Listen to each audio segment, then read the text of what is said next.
Good morning class. मैं शिल्पी शर्मा स्वागत करती हूँ कृष्णा एकेडमी के इस यूट्यूब चैनल पर। आज हम करंट के कुछ और मुद्दे जो भी वर्तमान में घटित हुए हैं उनके बारे में चर्चा करेंगे। आइए चलते हैं, शुरू करते हैं हमारी क्लास। आज के क्रम में पहला क्वेश्चन है, मई 2020 में इजराइल के प्रधानमंत्री बने हैं। तो अभी जो है इजराइल के प्रधानमंत्री कौन बने हैं? तो इसका आंसर है बेंजामिन नेतन्याहू। तो आंसर, राइट आंसर क्या आ जाएगा? राइट आंसर आपका आ जाएगा बेंजामिन नेतन्याहू। तो 2020 में इजराइल के जो प्रधानमंत्री है वो बने हैं बेंजामिन नेतन्याहू। अगर आपसे पूछे इनकी पार्टी कौन सी है, तो इनकी पार्टी है लिकुड पार्टी। बेंजामिन की पार्टी कौन सी है? Likud party. आप इसको याद कैसे करोगे? देखो इजराइल, तो इजराइल में वर्ड आ रहा है राई, और राई डालकर सब्जी बनाती है भेंजी। राई डालकर सब्जी बनाती है भेंजी। तो इजराइल के जो प्रधानमंत्री बने हैं वो बने हैं बेंजामिन नेतन्याहू। एक बात और ध्यान रखिएगा, अभी हाल ही में इजराइल में नमक की सबसे बड़ी सुरंग भी खोजी गई है। तो इसको भी ध्यान रखना, नमक की सबसे बड़ी, नमक की सबसे बड़ी सुरंग, नमक की सबसे बड़ी सुरंग भी अभी खोजी गई है। कहां पर बेटा? इजराइल में ही। अब इसमें लफड़ा ये है कि आपको दो वर्ड लिखे हुए आ रहे हैं, एक तो इनकी पार्टी लिकुड है और दूसरी है Benny Gantz blue and white party. इसमें हुआ क्या? इसमें यह था कि काफी लगभग जो है काफी समय हो गया, 1.5 वर्षों के दौरान काफ़ी बार जो है सरकार बनी लेकिन प्रॉपर रूप से बहुमत नहीं मिल पाया। इसलिए बाद में ये निर्णय लिया गया कि लिकुड पार्टी के जो अध्यक्ष थे बेंजामिन नेतन्याहू और बेनी गोट्स जो हैं, जो कि ब्लू एंड व्हाइट पार्टी के जो अध्यक्ष हैं, इन दोनों ने कहा कि अब हम मिलाकर ही एक सरकार बनाएंगे, और इस प्रकार ये कार्य किया गया। इसलिए अगर आपसे पूछे, यानी 17 नवंबर 2021 को अगर सरकार बनेगी, कब?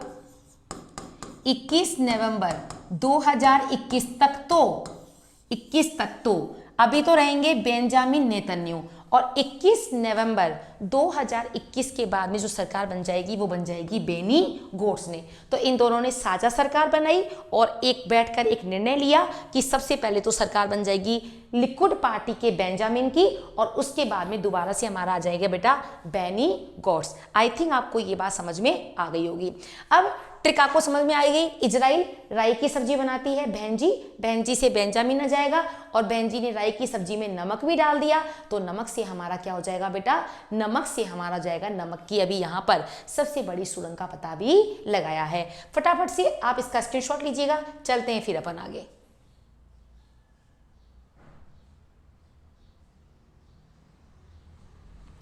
चलिए, अब नया क्वेश्चन जो है वो हमारा क्या है देखते हैं। मई 2020 में इराक के, अब मैंने आपको बताया ना ट्रिक से ही याद करना है, जैसे मैंने इजराइल बताया, राई मतलब भेंजी। अब इराक के जो नए प्रधानमंत्री बने हैं उनका नाम क्या है? तो उनका नाम है मुस्तफा अल कदीमी। मुस्तफा अल कदीमी। देखो इसके एंड में वर्ड आ रहा है इराक, और इनके भी वर्ड आ रहा है कादिनी, कादिनी। तो मुस्तफा अल कादिनी जो हैं वो नए प्रधानमंत्री बने हैं। ये बेटा खुफिया एजेंसी के जो है खुफिया एजेंसी में ये कार्य कर चुके हैं, और उसके बाद में अब खुफिया एजेंसी से हटकर अब इन्होंने जो है यहाँ पर क्या ली है? शपथ ली है। अब अगर बात करते हैं कि पहले की बात करें कि मई 2020 में वर्तमान में तो इराक के जो नए प्रधानमंत्री कादिनी है, पहले कौन थे? तो पहले थे आदिल मदही। पहले कौन थे बेटा? तो पहले आदिल मदही, या इन्होंने आदिल मदही का, महदी, मदही नहीं बेटा महदी, इन्होंने पहले आदिल महदी का स्थान लिया है। तो ट्रिक क्या हो जाएगा? इराक और कैसे कदीनी, कैसे कदीनी। तो अभी जो है नए प्रधानमंत्री बने हैं मुस्तफा अल कदीनी। चलते हैं आगे। हाल ही में रविंद्रनाथ टैगोर की 159वीं जयंती पर किस देश में एक सड़क का नामकरण किया गया है? तो 159 जयंती पर इजराइल में, तो इसका आंसर है इजराइल। तो इजराइल में फिर रही आ गया, तो यहां पर ही इजराइल में ही रविंद्रनाथ टैगोर की 159वीं जयंती पर जो है एक सड़क का नामकरण किया गया है। चलिए चलते हैं, इसमें कुछ ऐसा खास बात नहीं है। अब है संयुक्त राष्ट्र संघ द्वारा 21 मई, ये डेट आप ध्यान रखिएगा, संयुक्त राष्ट्र संघ द्वारा 21 मई को कौन सा दिवस मनाया गया है? ऑप्शन है तंबाकू दिवस, उसके बाद में है चाय दिवस, फिर है अंतर्राष्ट्रीय योग दिवस। तो इसका आंसर क्या होगा ये आपको बताना है। तो देखिएगा, इसका जो आंसर है वो है चाय दिवस। अब 21 मई को मनाया जाता है चाय दिवस। क्यों मनाया जाता है? क्योंकि चाय की खेती यानी चाय को उगाना जो है वो स्टार्ट कब होता है? वो होता है मई के महीने में। एक बात तो ये हो गई। दूसरी बात, पहले जो है ना चाय दिवस मनाया जाता था 15 दिसंबर को, लेकिन अब इस साल से ये जो दिवस है ये 21 मई को मनाया जाता है, क्योंकि जो है मई के महीने में ही चाय की खेती होती है। यह एक रोपण फसल है। ज़्यादातर जहाँ पर लैटेराइट मिट्टी होती है वहाँ पर पेय पदार्थ यानी चाय की खेती होती है। जैसे लैटेराइट मिट्टी हमारी कुछ केरल में है, थोड़ी असम में है। अब सबसे ज़्यादा चाय उत्पादन जो करता है स्टेट वो कौन सा है? वो है आपका असम। लेकिन यानी 50% से भी ज़्यादा जो चाय है वो असम में पैदा होती है। लेकिन अगर बात करते हैं स्वाद के लिए तो सबसे ज़्यादा चाय जो स्वादिष्ट है वो है दार्जिलिंग की।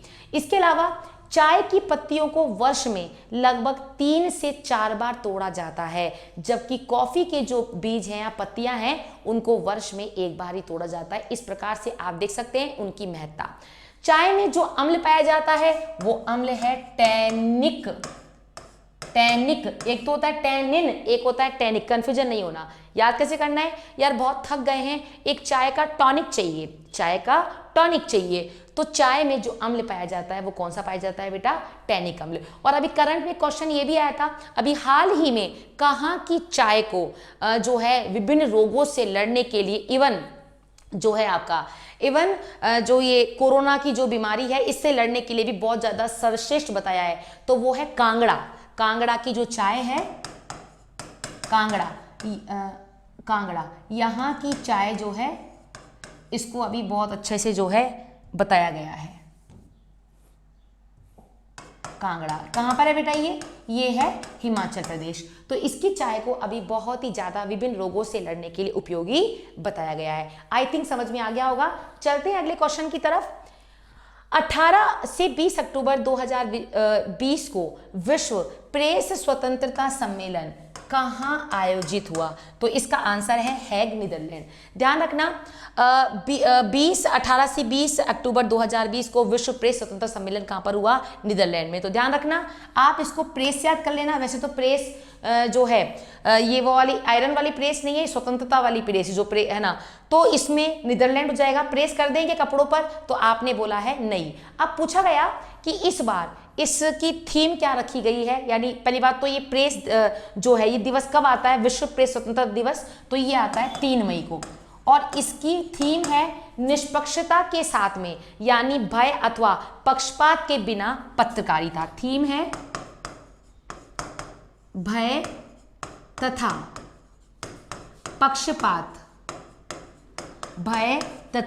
पक्षपात के बिना। आपको भय नहीं रखना है और उसके बाद में क्या करना है? पत्रकारिता करनी है। तो ये इसकी थीम हो जाएगी। 3 मई को विश्व प्रेस स्वतंत्रता दिवस मनाया जाता है। चलते हैं अगले क्वेश्चन की तरफ और देखते हैं अब क्या है। अच्छा, क्वेश्चन आया, फोर्ब्स द्वारा अप्रैल 2020 में जारी की गई दुनिया में सबसे अमीर व्यक्ति जो है उनकी सूची में पहले स्थान पर कौन है? ऑप्शन है इलान Musk, Serena Williams, Jeff Bezos या नन ऑफ दीज। तो इसका जो आंसर है वो है बेटा जेफ बेजोस। कौन है? अमेजन के फाउंडर है। मैंने आपको ट्रिक से याद किया था, बहुत ही अमेजिंग बेस है जो हमने बेस यानी लहंगा पहन रखा है वो बहुत ही अमेजिंग है। तो अमेजन के फाउंडर हैं ये, अमेजन के सीईओ है, फाउंडर नहीं है, सॉरी सीईओ है। और इनकी जो है कितने रुपए के साथ इन्होंने पहला स्थान प्राप्त किया है? तो 113 बिलियन डॉलर। अगर बात करते हैं भारत में, तो भारत में कौन है? ऑप्शन बताइए। ऑप्शन में देती हूं आपको, अनिल अंबानी, मुकेश अंबानी। तो भारत में जो है मुकेश अंबानी, आप ध्यान रखिएगा, भारत में मुकेश अंबानी जो है सबसे पहले स्थान पर है। भारत में मुकेश अंबानी, और उनकी संपत्ति कितनी जो दर्ज की गई है? 44.03 बिलियन डॉलर के साथ मुकेश अंबानी पहले स्थान पर है। तो अगर हमसे पूछेगा कि वैसे बताइए फोर्ब्स के अनुसार पूरे विश्व में, दुनिया में, तो सबसे अमीर है जेफ बेजोस। तो आपको याद कैसे करना है, जेफ मतलब ये सेफ है, इनको कोई पैसों का डर नहीं, पैसों से हर कुछ खरीद सकते हैं, सारा प्रकार का अपना इलाज वगैरह कुछ हो भी जाए तो इलाज करा सकते हैं, तो ये बिल्कुल ही सेफ है। पैसा है तो व्यक्ति सेफ्टी महसूस करता है, तो बहुत ज्यादा पैसा है इसलिए ये अपने आप में सेफ्टी महसूस करते हैं, इसलिए इसका आंसर हो जाएगा जेफ बेजोस। फटाफट से स्क्रीनशॉट लीजिएगा। चलते हैं फिर हम आगे अगले क्वेश्चन की तरफ। चलिए अगला जो क्वेश्चन है वो है 17 अप्रैल 2020 को एशियाई पैरा खेल ओलंपिक खेल 2022 का शुभंकर का अनावरण किया गया है। यह शुभंकर क्या है, फैनफेई। अब यह फैनफेई क्या है, यह एक पक्षी का प्रतीक है, ध्यान रखिएगा।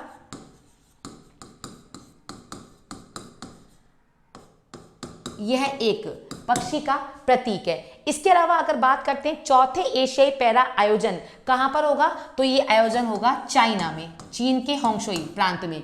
तो ये जो है एशियाई पैरा खेल ओलंपिक होगा चाइना में, और इसका प्रतीक क्या है, फैनफेई। इसको आपको ध्यान रखना है। चलते हैं अगले क्वेश्चन की तरफ। हाल ही में कौन सा शब्द बांग्लादेश का राष्ट्रीय नारा बना है, तो इसका जो आंसर है, ऑप्शन दे रखा है जॉय बांग्ला, हमार बांग्ला, नमस्ते बांग्ला। तो इसका आंसर है जॉय बांग्ला। जब बांग्लादेश बांग्लादेश जब अलग हुआ था पूर्वी पाकिस्तान से, तो उस समय जो है ये नारा दिया गया जॉय बांग्ला।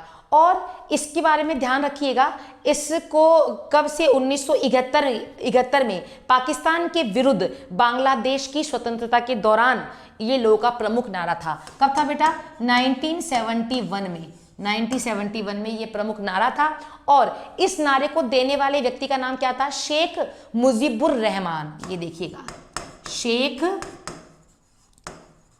मुजीबुर रहमान, इन्होंने नारा दिया था। ये कौन है बेटा, ये जो है ना बांग्लादेश के पहले राष्ट्रपति थे। जब भारत का विभाजन नहीं हुआ था उस समय ये भारत के पहले कौन थे ये, यानी बांग्लादेश के पहले राष्ट्रपति थे शेख मुजीबुर रहमान। तो इन्होंने नारा दिया, और वर्तमान में अभी जो है हाल ही में जो है बांग्लादेश का राष्ट्रीय नारा क्या बनाया बेटा, जॉय बांग्ला। आई थिंक आपको ये समझ में आ गया होगा।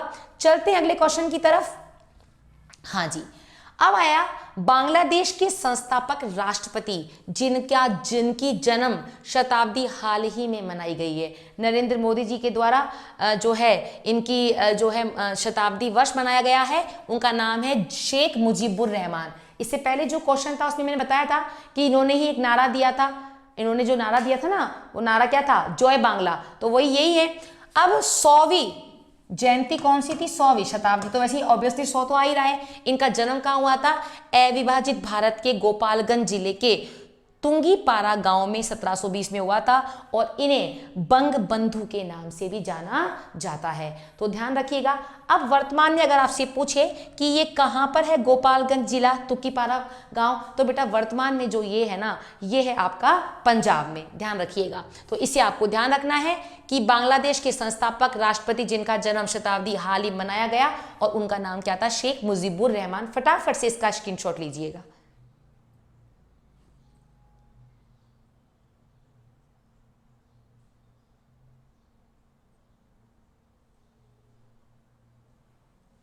चलिए चलते हैं अगले क्वेश्चन की तरफ।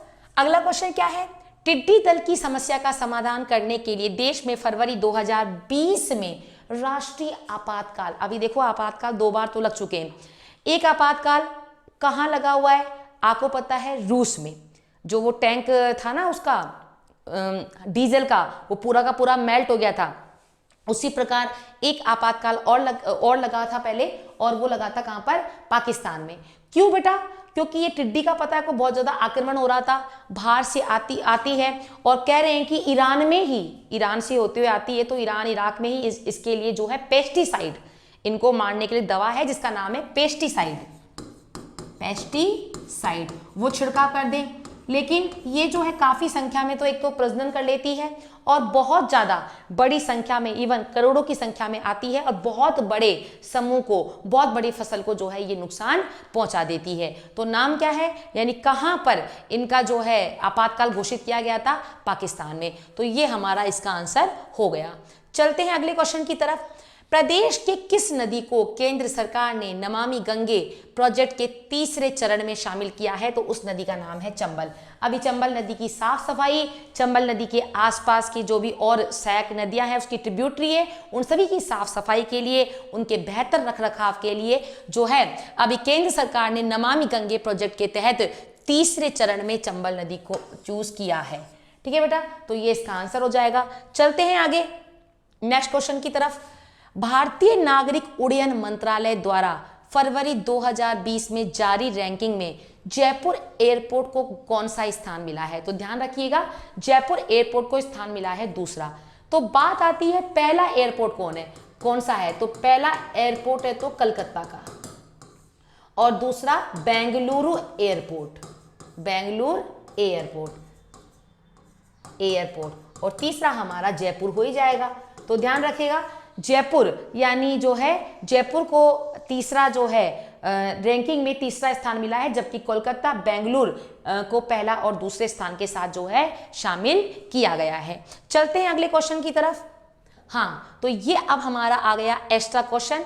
इससे पहले जो कल मैंने आपसे क्वेश्चन पूछा था वो क्वेश्चन क्या था, एक तो मुझे बताइए फटाफट, पहले आप इसका आंसर सुन लीजिएगा। देखिए, मनुष्य के कान में कितनी हड्डियां होती है? तो ऑप्शन है 6, 22, 8 या 4। तो बेटा मनुष्य के कान में हड्डियां होती है 6। देखो याद कैसे करना है, ये रहा मनुष्य और ये है मनुष्य के कान। तो कान की शेप कैसी होती है? कुछ 6 प्रकार से, यानी 3 या 3 याद कर लो भाई। कान की शेप जो है, एक सेकेंड,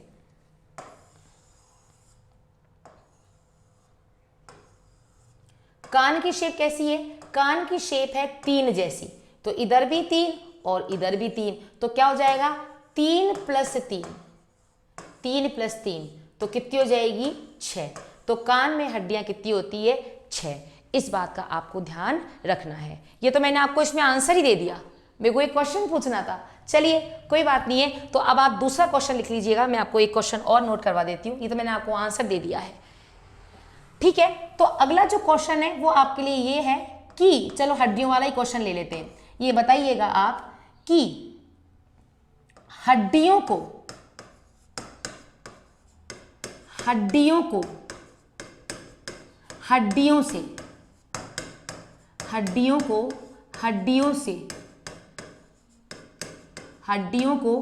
से जोड़ने वाला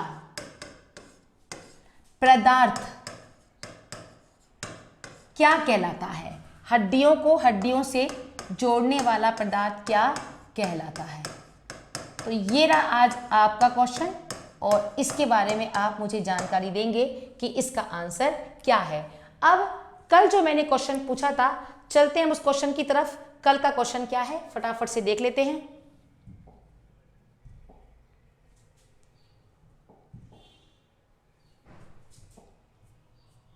हाँ जी, निम्न घास के मैदानों का मिलान करें। तो आपको बताना है कौन से घास के मैदान कौन से हैं। देखिएगा, सबसे पहले बात करते हैं वेल्ड की। तो बेटा वेल्ड का तो यही है दक्षिणी अफ्रीका। भाई याद करना है, वेल्डिंग करने वाले लोग काले हो जाते हैं, तो अफ्रीका के लोग भी कैसे हो जाते हैं? काले। बात चलते हैं डाउन्स। तो डाउन हो गई आशा नाम की लड़की, डाउन हो गई आशा नाम की लड़की, तो डाउन्स जो है वो हो जाएगा ऑस्ट्रेलिया में। चलते हैं अगले क्वेश्चन की तरफ। पंपास, जल्द ही मुझे अर्जेंट ही मुझे कंपास चाहिए, मुझे कुछ ड्राइंग करनी है, मुझे जल्दी क्या चाहिए? कंपास चाहिए। तो जल्द ही अर्जेंट ही, तो कंपास चाहिए, तो इससे हमारा आंसर हो जाएगा अर्जेंटीना। फिर बात आती है आपकी प्रेयरीज। तो प्रेयरीज और सवाना, तो सवाना तो है अफ्रीका और प्रेयर हम करते हैं अमेरिका में जाकर, तो सवाना तो अफ्रीका में और प्रेयरीज अमेरिका। तो इस प्रकार हमने ये क्वेश्चन देख लिए। इस प्रकार आप आगे आगे जो भी अन्य क्वेश्चन है उनका आंसर देते रहिए। मिलते हैं अगली क्लास में, तब तक के लिए थैंक यू।